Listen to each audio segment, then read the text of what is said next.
Je ne prétends pas avoir des réponses à tout simplement parce qu'il n'existe personne de tel sur cette planète. Riche, pauvre, nous passons tous nos vies à rechercher des réponses à des questions que nous nous posons. Cette vidéo n'a rien à voir avec moi personnellement. Mais dans la société, j'ai comme l'impression qu'il y a des gens qui ont la langue facile à utiliser le mot arnaque. Je n'ai aucun intérêt particulier pour ce genre de personnes. Parce que pour moi, ce n'est pas bien de passer son temps à disserter sur les imperfections des autres plutôt que de prendre la responsabilité de sa vie et de foncer vers la réalisation de ses objectifs. Je m'appelle Miakasissa et je suis rien du tout. Je fais cette vidéo uniquement parce que j'estime que j'ai le droit de me filmer et de dire si j'ai à dire, comme tout le monde. Ce qui est sûr, c'est que je ne trouve pas d'intérêt à penser et à réfléchir comme tout le monde, comme la majorité. D'ailleurs, il y a une citation d'Oscar Wilde que j'aime bien et qui dit que tout ce qui est populaire est mauvais. J'aime reformuler en disant que tout ce que les masses pensent et aiment faire est mauvais. Tout ce que la société dit est mauvais. Il y a bien une raison qui explique pourquoi seulement 1% de la population mondiale détient et jouit de toutes les richesses de la planète, lorsque les 99% restants croupissent dans la misère mentale, spirituelle et financière. S'il existait une logique dans ce monde, je pense qu'elle suggérerait que les 99% qui sont dans la merde puissent donner tout ce qu'ils ont pour sortir de leur situation. C'est-à-dire qu'ils devraient s'investir à comprendre pourquoi ils vivent dans la situation dans laquelle ils sont afin de s'en sortir. C'est ce que j'aime appeler par l'effort de comprendre le jeu que nous impose le système afin de le jouer à notre avantage. Malheureusement, avec ma petite expérience déjà, j'ai été ébloui de constater à quel point les pauvres font tout pour rester pauvres, mais en veulent aux riches de devenir plus riches.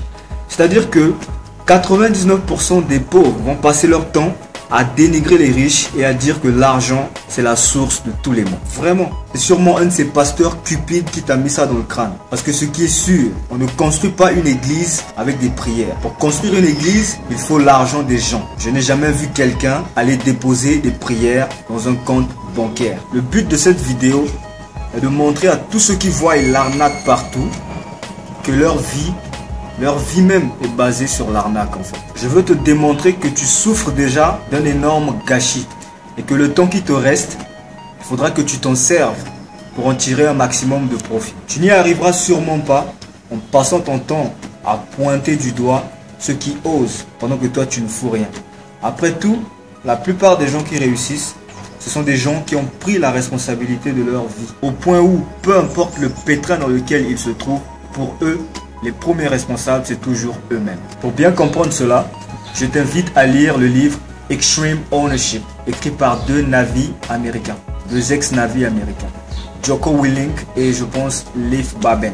C'est aussi un de mes meilleurs livres sur le leadership. Le concept de Extreme Ownership, que je traduis personnellement par extrême possession, est simple. Il s'agit de prendre le contrôle de tous les aspects de sa vie, plutôt que de passer son temps à accuser les autres et à trouver des excuses pour ne pas faire ce que l'on devrait faire. Et pour moi d'ailleurs, c'est la première qualité qu'une personne doit posséder si elle veut réussir dans tout ce qu'elle fait dans la vie. Personnellement, j'en ai fait un aspect important de la culture que toute personne qui me fréquente devrait développer. Et je développe cela moi-même au quotidien. Dites-moi qui vous fréquentez et je vous dirai qui vous êtes. Les losers avec les losers, les winners avec les winners. Cela a toujours été ma conception des choses. Voilà pourquoi certains me trouvent assez fermé, parce que je ne laisse pas n'importe qui dans mon cercle. Et si vous me demandez mon avis sur cette question, je vous conseillerais de faire la même chose, parce qu'il est impossible de réussir dans la vie si vous continuez de vous associer avec des gens qui non seulement ne raisonnent pas avec vos principes, mais ne font aussi aucun effort pour adopter les comportements des gens qui réussissent. Mon but est de partager cette culture d'extrême possession que je venais de décrire. Je ne suis pas non plus en train de dire que si vous vous faites arnaquer, que vous devrez laisser faire. Je suis plutôt en train de dire que le mur des lamentations, ça ne sert à rien. Ou vous pouvez faire quelque chose, ou vous ne pouvez pas. Et si vous ne pouvez pas, vous tirez des leçons et vous avancez. C'est cela mon message. Dans tous les cas, Tu as été arnaqué toute ta vie et tu ne le sais même pas. Indice 1. Écoute-moi bien. Si tu as 25, 30 ans ou plus et que tu te trouves dans une situation où personne ne peut rien te prendre parce que tu n'as rien, c'est bien la preuve que tu t'es fait arnaquer toute ta vie et que tu ne le sais même pas. Tu as été arnaqué par le gouvernement, tu as été arnaqué par le système éducatif, tu as été arnaqué par les entreprises, tu as été arnaqué par l'église, tu as été arnaqué par ton pasteur, tu as été arnaqué si tu as pensé que l'organisation d'une élection pouvait changer un pays. Tu as été arnaqué par les politiciens. Et tu vas triplement te faire arnaquer si tu continues de penser que les politiciens vont changer ce pays. Et là, je parle d'arnaque que subit ou que subissent 99% de la population, y compris moi. La seule différence entre moi et les autres, c'est que j'en suis conscient. Mais si on peut être silencieux et garder son calme pour de grosses arnaques de ce genre, pourquoi par exemple passer son temps, par exemple, juste je dis, à critiquer une personne comme moi qui fait sa vidéo, plutôt que d'aller chercher ceux qui ont foutu, mais vraiment foutu vos vies en l'air. Tu as été arnaqué toute ta vie et tu ne le sais même pas. Indice 2. Tes parents, à cause du conditionnement social, t'ont vendu une seule idée de réussite dans la vie. Ils t'ont dit va à l'école, aie de bonnes notes, décroche tes diplômes, trouve un bon emploi et l'État va s'occuper de toi jusqu'à la fin de ta vie. Ils ont pu te vendre cette idée, tu es allé à l'école, tu as cartonné, tableau d'honneur, tu as eu ton bac. Et là, on t'avait dit aussi que après le bac, tu devenais étudiant. Et que le gouvernement se souciait tellement des étudiants qu'il devrait te donner une bourse pour supporter tes études. Premier cas, tu as rempli toutes les conditions, tu as fait tout ce que tu as pu, mais tu n'as pas pu obtenir ta bourse. Là, tu commences à te demander si certaines vérités avaient des dates d'expiration. Deuxième cas, tu as eu ta bourse et dans ta tête, c'est clair. Il ne te reste plus qu'à étudier. Tu voyages avec enthousiasme dans le pays de tes études pour te retrouver avec des années de bourse impayées. Pareil pour les étudiants restés, au pays qui en plus sont dans de grèves chroniques. Arnaque ou pas arnaque, certains vont débattre là-dessus, mais pour moi c'est clair. Maintenant, malgré tout ça, et parce que tu es un brave, tu as pu avoir tes diplômes. Premier cas, chômage assuré. Certains, quand c'est comme ça, retournent à l'école pour ramasser un autre diplôme parce qu'ils pensent qu'ils vont résoudre le problème ainsi.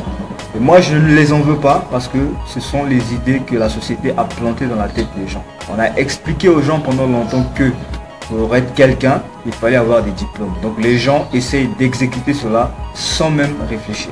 Deuxième cas, tu as eu un ou plusieurs diplômes. Tu as pu décrocher un emploi, mais tu arrives à peine à joindre les deux bouts. Malgré ça, tu te vantes au quartier d'avoir réussi, quand en réalité, tu es criblé de dettes. Tu t'attaches à ton emploi, tu travailles dur, jusqu'à souvent faire passer ton travail avant toute chose. Proche de la retraite, tu réalises que tu n'as pas accompli grand-chose à part payer les factures d'eau et d'électricité ou d'avoir chopé une voiture à crédit. Mais au lieu d'être content d'aller à la retraite parce que l'État va maintenant s'occuper de toi, tu stresses de ouf comme si on t'avait annoncé que tu avais le sida. Parce que de tout ton vivant, tu n'as jamais vu un retraité percevoir sa pension. L'arnaque se dessine de plus belle. Et malgré toi, le moment arrive. Tu pars à la retraite et tu peines de toucher ta pension. Là, tu te demandes où est parti tout l'argent que tu cotisais pendant que tu travaillais pour assurer ta retraite. Tu as au moins 65 ans, tu es fatigué. Tu te sens maintenant un peu condamné de subir la vie. Parce que maintenant, tu es convaincu que toute ta vie, tu avais été arnaqué et que tu ne l'avais jamais su. Est-ce le genre de vie que tu veux? Tu as été arnaqué toute ta vie et tu ne le sais même pas. Indice 3. Si tu es dans une entreprise et que depuis 1 mois, 2 mois, 3 mois, 4 mois, 5 mois, 6 mois, tu n'as pas été payé, tu es probablement en train de te faire arnaquer et tu ne le sais même pas. Parce que si tu le savais, tu ne serais plus là. Tu serais parti depuis longtemps. J'ai connu un cas similaire. Je croisais ce pseudo-entrepreneur congolais à la tête d'une entreprise soi-disant de 50 milliards de francs CFA lors d'une conférence à l'hôtel Elaïs. Perso, je me suis dit, ce type peut bien m'apprendre des choses en ce qui concerne l'entrepreneuriat. Je suis donc allé le voir, j'ai pris ses contacts, on a échangé quelques emails et un jour, je découvre que sa compagnie avait besoin d'aide sur des choses que je maîtrisais très bien. Je me suis dit, puisque je peux aider, pourquoi ne pas le faire et profiter de cela pour tisser une relation avec lui et apprendre peut-être des choses qui vont m'aider moi aussi à développer ma carrière dans l'entrepreneuriat. Quelques mois après, il me propose un contrat en tant que responsable informatique de sa structure. J'accepte parce que, en plus du fait que je voulais apprendre auprès de lui, à l'époque, je gérais aussi une boutique de e-commerce que j'avais appelée Wenze. J'avais donc besoin de cash pour booster mon marketing et faire plus de ventes. Mon plan était donc d'investir les 80% des revenus que je devais générer dans cette entreprise pour supporter mon business. Mais tu parles 1 mois, 2 mois, 3 mois, 4 mois, 5 mois, le gars ne pouvait même pas me payer. Il ne pouvait même pas payer qui que ce soit d'ailleurs dans toute la structure. J'ai senti l'arnaque et en tant que digne fils de ma mère, je l'ai viré. Et ça, c'est une chose que nombreux dans ce pays ne peuvent pas faire par manque d'estime de soi. Les gens sont trop limités dans la tête avec un esprit de carence plutôt que de développer un esprit d'abondance. Ils préfèrent rester dans un emploi sans salaire juste pour dire au quartier qu'ils travaillent. Mais pour moi, c'est la pire des choses à faire. Parce que travailler et ne pas être payé, c'est pire qu'être au chômage. Pourquoi? Parce qu'au chômage, au moins si vous ne travaillez pas pour quelqu'un, c'est logique donc que l'on ne vous paye pas. Mais lorsque vous êtes dans une entreprise avec un contrat, ça veut dire que vous travaillez pour quelqu'un et on ne vous paye pas en plus. Je pense que c'est pire que le chômage. Donc quelqu'un qui reste dans une telle situation, pour moi, fait preuve tout simplement de désespoir et de manque d'estime de soi. Voilà pourquoi je vais profiter de ce passage pour dire à ceux qui m'écoutent de ne jamais se ridiculiser pour leur propre talent. Voici comment il faudrait voir les choses pour éviter de se faire ridiculiser. Les entreprises ne vous embauchent pas parce qu'elles veulent vous aider. Ce qui est sûr, une entreprise vous embauche parce qu'elle a besoin de votre talent. Et en échange, elle a de l'argent à vous payer. Donc c'est d'égal à égal. À partir du moment où on voit les choses ainsi, je ne vois plus comment on peut accepter de se faire marcher dessus. Vous avez de l'argent, j'ai un talent. C'est un échange d'égal à égal. À moins que vous n'ayez pas de talent. Si vous n'avez pas de talent, justement vous allez faire la courbette. On vous donne de l'argent gratuit. Mais si vous avez un talent, vous n'avez pas besoin d'être dans une situation où il faut mendier, où il faut rester là même quand vous n'êtes pas payé. Vous savez faire quelque chose, si votre entreprise ne reconnaît pas votre valeur, vous allez ailleurs. Vous allez ailleurs ou bien vous faites quelque chose de votre talent. Parce que j'ai toujours dit que quand on sait faire quelque chose, on ne peut pas mourir de faim. Si vous n'êtes pas embauché, vous vous débrouillez à faire quelque chose de votre talent. Voilà, c'était tout pour cette vidéo. J'espère que j'ai pu montrer avec ces petits exemples que l'arnaque représente la base même du système dans lequel nous vivons. Mais que nous avons le pouvoir de ne pas subir si nous pouvons changer nos schémas de pensée.